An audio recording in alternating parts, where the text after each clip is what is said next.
So let's be honest with ourselves, no matter where you're at financially, this is really hurting our pocketbook. But it seems like this has been a pretty hot topic lately because we're seeing prices skyrocket. For example, in Los Angeles, where I've seen the gas prices go up to almost $7 a gallon. It's absolutely crazy. I mean, realistically, is this gonna come down? Is it gonna continue? Is it political? Is it wars? Is it because the Keystone pipeline was shut down? Of course, the biggest question on our minds is the price of fuel going to continue to go up? When is this gonna stop? Now, as we all know, diesel fuel is what makes the world go around. The biggest reason why we've been such a superpower in our economy is because of logistics. And what moves logistics better than diesel fuel? So in today's video, we're gonna talk about red dye diesel fuel. Should you pump it in your truck? Obviously not. I'm highly encouraging you guys, if you see off-road diesel, do not, cease fire, do not put that stuff in your truck. By no means am I encouraging you guys to use red dye off-road diesel fuel in your pickup truck, but simply just giving you guys information on what it is and what it's used for. But with that being said, let's go ahead and head to the fuel station. Let's go ahead and get some. I gotta put it in my tractor,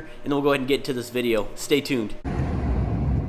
All right, guys, so we're at the fuel station right now. I'm pulling up to the off-road diesel pump. He's got a bunch of little ones like race fuel and such, but I have my little diesel can. I'm gonna go ahead and fill up right now. As you can see, it says off-road diesel, and it's looking like we're about up to $5 a gallon, so let's go ahead and pump.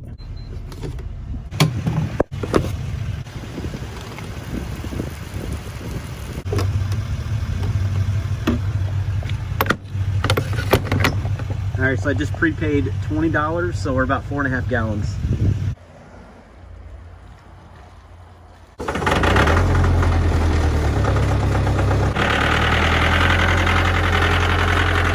Okay, so now that we're back, let's go ahead and talk about this really quick. So obviously, the price of diesel fuel has skyrocketed here in the last few months. As a matter of fact, some of the videos that I've posted previously, a lot of you guys are telling me what your diesel fuel prices are in your local area. I mean, seriously, has it crossed your mind? Should I just put the cheaper non-tax diesel fuel in my truck to save money? But obviously, it's just a thought. I'm sure most of us aren't actually gonna pull the trigger on something like that. I was driving my little minivan to pick up the kids. I went ahead and got gasoline, and there was a sign right on the side of the road that said off-road diesel fuel, which was way cheaper than normal diesel fuel. I stood by the sign, I had my wife take a picture, I posted it on Instagram. Also, I posted it on my community page, and I put in the caption something to the effect of, I'm sure you guys have thought about that before. And man, the comments just blew up. This subject was such a hot topic. People were attacking each other in the comments. It was getting ugly. So I actually decided to go ahead and just remove the post. It was just getting nuts. But let's just dive into it. What is off-road diesel fuel? When you grab the green handle, you fill up your tank, you're gonna see sort of that greenish color coming out of the nozzle. But coming out of the nozzle of an off-road diesel pump, you're gonna see a red color coming out of that liquid. But we're talking on-road or even off-road diesel. What's the difference? So there's no chemical difference between on and off-road diesel fuels. Of course, off-road diesel is dyed red and is sold through bulk distributors. Now, the only difference between color is cost. In the past, off-road diesel had a higher sulfur content, which caused a smokier burn.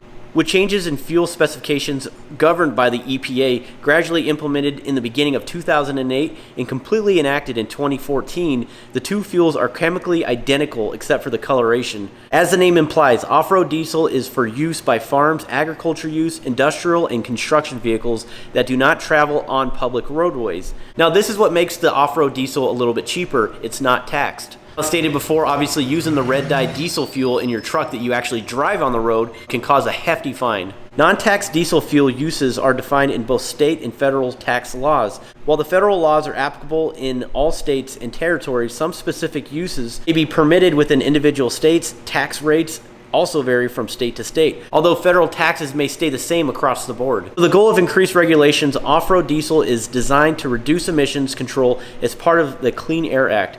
By reducing sulfur content, off-road fuels are producing fewer air pollutants. So simply stated, the off-road diesel is only used for example, tractors, trains, farm equipment, construction vehicles, stuff like that. But if you were to use this in your personal vehicle and use it for travel in the United States of America, it's illegal. So the off-road diesel is cheaper by as much as I'd say about 25 cents per gallon. If you were to get caught using this stuff illegally, you're talking in excess of fines of up to $10,000. As a matter of fact, I talked to Ryan and he told me he knew a guy that actually got into a vehicle accident and the fuel tank ruptured in his diesel and there was red dye all over the road. So when the police showed up, of course, they noticed that and they got other people involved and they determined that it wasn't the correct fuel. So the guy got a hefty fine. I believe it was $10,000. So the guy gets pulled over again later down the road and they dip his fuel and they noticed that it's red dye. So then he had to go to court, and he had to go to jail for 30 days, and of course more fines. As a matter of fact, do me a favor, let me know in the comments if you have a story about somebody who got caught, or did you get caught? Let me know, load them up, I'd love to read them. But I mean, let's be honest, is it really worth the fines if you're saving 25 cents per gallon on diesel fuel? I mean, let's be real here. The only visual difference between the two fuels is that the off-road has a red dye into it, which is also called solvent red 26. Now, given that that fuel is non-taxed, which I'm pretty sure it's taxed. I'm sure somebody's paying tax for this fuel. But given that it's not taxed, it's giving the IRS, the government, a good idea of how much consumption is being used in our country. Since it's for off-road use only, it's giving the authorities the indicator whether or not you're using the correct fuel. Let's just say you get pulled over and the authorities decide to dip your fuel. And it's as simple as basically putting a straw inside of your fuel tank and putting their finger over it to cut off the air and pulling it out and seeing what color it is. I've heard a lot of guys putting ATF inside of their fuel tank, and that may actually be a little dicey because then you'd have to prove that. But that's for another topic. It won't affect the drivability, it won't hurt your vehicle whatsoever, but of course if you get caught, then that's going to hurt your pocketbook and your time. But since we cleared all that up, I was thinking about it, calling Ryan, because I know he's got diesel trucks that come in his shop constantly. They do non-stop repairs on vehicles. They also build turbos, they install turbos right inside their shop, and they also do transmissions, transfer cases. They do a lot of stuff. I think the best thing I can do is get his input, because I'm sure he's seen vehicles come in with the red dye diesel inside of their tanks, and I want to know, does it really affect your engine? Will it cause any overall damage? So let's go ahead and call him right now. Okay, so we have Ryan here on the phone, the owner of Ryan's Diesel Service in North Prairie, Wisconsin. Hey Ryan, how's it going?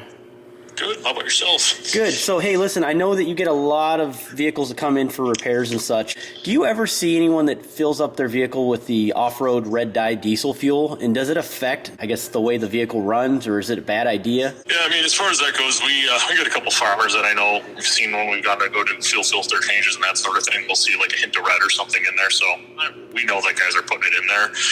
As far as overall affecting the vehicle or anything, there's not going to be any side effects that way. The fuel's all the same. Basically, when it gets loaded into the tankers at the fuel farms to get hauled out to the gas stations, there's an injection nozzle per how many gallons of fuel is loaded into that tanker.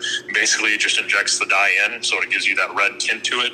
And that way, when it's put in the ground, then, like I say, it kind of can distinguish from on-road and off-road. It kind of makes sense, too, because, for example, my Mahindra tractor is a common rail diesel engine. And I know that it's a lot different from like a Duramax per se, but the fact that, you know, you'd worry about the diesel fuel not being a good quality going through such a high pressure system. So I guess that was the biggest question that I had. Yeah, no, as far as that goes, like I say, all the same fuel. I know, don't hold me to the exact year of when it was. I want to say it was like sometime in the late 2005, 2006, somewhere in that era is when they switched over to the ultra low, and then that's when you actually were having an actual difference in the quality of fuel and that sort of thing. So nowadays, no matter what you got, whether it's the diet or not, only difference is not paying the tax and possibly becoming a felon. Gotcha. All right, well, Ryan, I appreciate your expertise and your knowledge. When we add this to the channel, it's really helpful. Thank you. Yeah, not a problem. Okay, so now that we're back, exactly what I thought. It has no effect on your diesel engine. But guys, I want you to do me a favor from your past experiences. If you do know, let us know in the comments. Has it affected you whatsoever? I'm just doing this because I just want to clear the air for some of you guys that were thinking about it. I'm highly encouraging you to not do this to your on-road vehicle. Rather, if you have a tractor like myself, or you own a construction business, or you're a farmer of that nature. But guys, do me a favor, definitely load up those comments. I want to hear your guys' thoughts. I want to keep this dialogue going. And by the way, if you're just stopping by for the first time and you enjoy truck builds, I do this constantly here in my shop, and we document everything as we go along. Also, if you're interested and you want to support the channel, pick up a hoodie, a t-shirt, diesel parts. I have all that stuff on my website, truckmasterdiesel.com. You can also use my discount code truckmaster10. It'll definitely save you guys some coin if you want to upgrade. But hey, that's it for this video. We'll see you on the next one. Stay tuned. All right, so now that we have the computer out of the truck, we're going to go ahead and plug in our pulsar.